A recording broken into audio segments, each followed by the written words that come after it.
Jesucristo sí nació un 25 de diciembre. La Natividad de nuestro Señor Jesucristo se celebra el 25 de diciembre de cada año. Muchos creen que se celebra en esa fecha para contrarrestar una tradición pagana del Imperio Romano. Sin embargo, es completamente al revés. Jesucristo sí nació un 25 de diciembre de hace 2023 años. Y te lo voy a demostrar aquí. La leyenda negra sobre el origen pagano de la Navidad inicia a finales del siglo XVII y principio del siglo XVIII. Un protestante alemán llamado Paul Jablonski quiso demostrar que la celebración del nacimiento de Cristo, 25 de diciembre, era una de las muchas costumbres paganas que había adoptado la Iglesia del siglo IV mientras supuestamente se degeneraba y apartaba del cristianismo puro que habían predicado los apóstoles. Don Jim Hardwin, monje benedictino, se creyó el cuento y trató de demostrar que en efecto la Iglesia Católica había adoptado y cristianizado festivales paganos, aunque sin paganizar el Evangelio.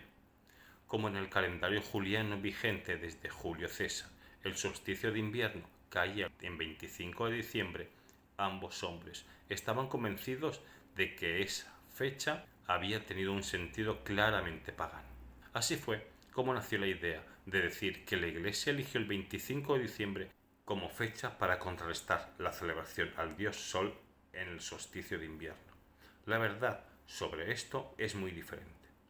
En el año 274, el emperador Aureliano estableció por decreto la fiesta del Sol invicto 25 de diciembre, pero los romanos nunca habían celebrado los solsticios ni los equinoccios. Aureliano reinó entre los años 270 y 275, en una época bastante convulsionada en que el imperio se estaba desmoronando. Vándalos, juntungos, marcomanos avanzaban contra Roma. Había rebeliones internas y algunas partes del imperio intentaron independizarse.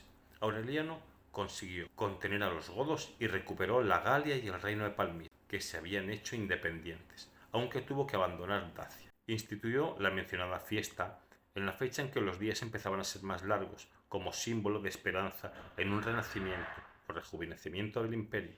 También quería instaurar la unidad religiosa y apoyó el culto oriental de Mitra. Lógicamente, antes del edicto de Milán, los cristianos no podían celebrar públicamente la Navidad. Según San Juan Crisóstomo, desde los primeros tiempos la Iglesia había celebrado la Natividad en esa fecha, también desde hace medio siglo antes de la instauración de la fiesta del Sol Invicto.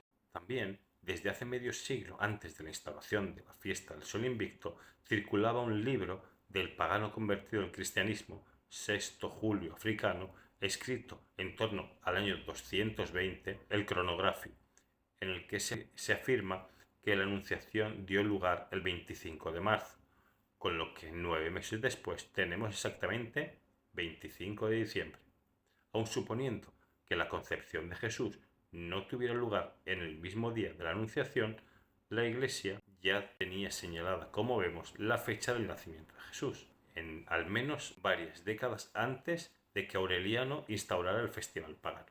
Realmente fue el emperador quien intentó aprovechar una fecha que ya tenía fundamento religioso en un cristianismo en rápida expansión, con el propósito de suplantar la fiesta. Otro testimonio es el de Hipólito de Roma, quien en su crónica, escrita 3 décadas antes del reinado de Aurelio, afirma que Jesús nació 8 días antes de las calendas de enero, es decir, en lo que nosotros conocemos como el 25 de diciembre. Es evidente que si la Virgen María estaba entre los primeros cristianos, la fecha de un acontecimiento tan señalado como el nacimiento del Salvador no era ningún misterio, aunque hasta después del edicto de Milán no pudiera celebrarse públicamente la Navidad a causa de las persecuciones. De igual forma, cuesta creer que Nuestra Señora no hablara con San Juan, que vivía con ella y con otros apóstoles y discípulos de un acontecimiento tan importante como el nacimiento de Jesús. Ahora, si para creerme necesitas que te lo fundamente con la Biblia, pues lo hago.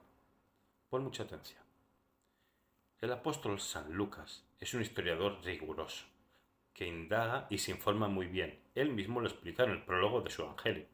Hay un dato que suele pasar desapercibido en su relato de la aparición del ángel a Zacarías, padre de San Juan Bautista, cuando estaba incensando en el templo. Lucas, en su Evangelio, nos dice que Zacarías esposo de Isabel, es ministro del templo en el turno sacerdotal de Abijá. Abijá es la cabeza del octavo grupo sacerdotal. Cada turno servía por una semana en el lugar santo, 2 veces al año. El grupo sacerdotal de Abijá sirvió durante la 8ª semana y la 32ª semana, cuando los ciclos sacerdotales comenzaban. Se sabe, por los historiadores judíos, que el primer turno es el que estaba de guardia cuando el templo fue destruido, por lo que el turno del servicio de Zacarías fue en la 2ª semana del mes llamado Tishri, que en el calendario gregoriano data entre finales de septiembre y principios de octubre.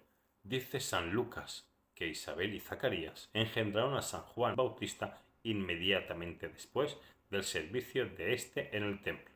Significa que San Juan el Bautista fue concebido a finales de septiembre, por ende, la fecha del nacimiento de San Juan es a finales de nuestro junio. Esto confirma precisamente la fecha de la Natividad del Señor, ya que el mismo evangelista nos dice que inmediatamente después de la anunciación del Señor, María partió a visitar a Isabel, quien estaba en el 6º mes de embarazo. Significa que Jesús fue concebido en el vientre de María en marzo. Si agregamos 9 meses a marzo, donde la Iglesia celebra la fiesta de la Encarnación, nos da del 24 al 26 de diciembre. Si Juan el Bautista fue concebido en septiembre, como hemos demostrado, Jesús nació a finales de diciembre. Alguien podría argumentar todavía que no se ve muy lógico que en pleno mes de diciembre pudiera haber pastores durmiendo al raso. Es cierto que en el hemisferio norte es invierno en la última semana de diciembre, pero la estación fría está apenas empezando y los meses más fríos son durante enero y febrero. Michelo Console, doctor en teología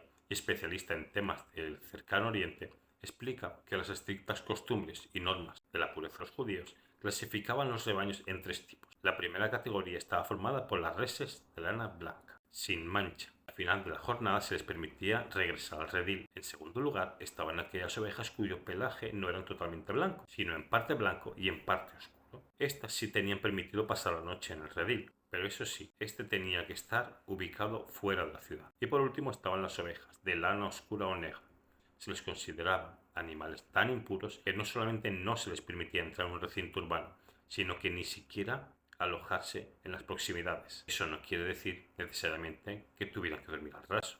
Seguramente dormían bajo alguna especie de toldo y los pastores que los cuidaban pernoctaban sin duda al abrigo de una tienda para protegerse del tiempo. Por lo tanto, basándonos en las costumbres judías, sí había pastores en las afueras. Para finalizar, les dejo un dato curioso. En Palestina, la época habitual de celo de las ovejas comienza a finales de junio y dura aproximadamente un mes, y el periodo de gestación es de 5 meses, por lo que suelen parir a mediados o finales de diciembre. No podía haber fecha más apropiada para que naciese el Cordero de Dios.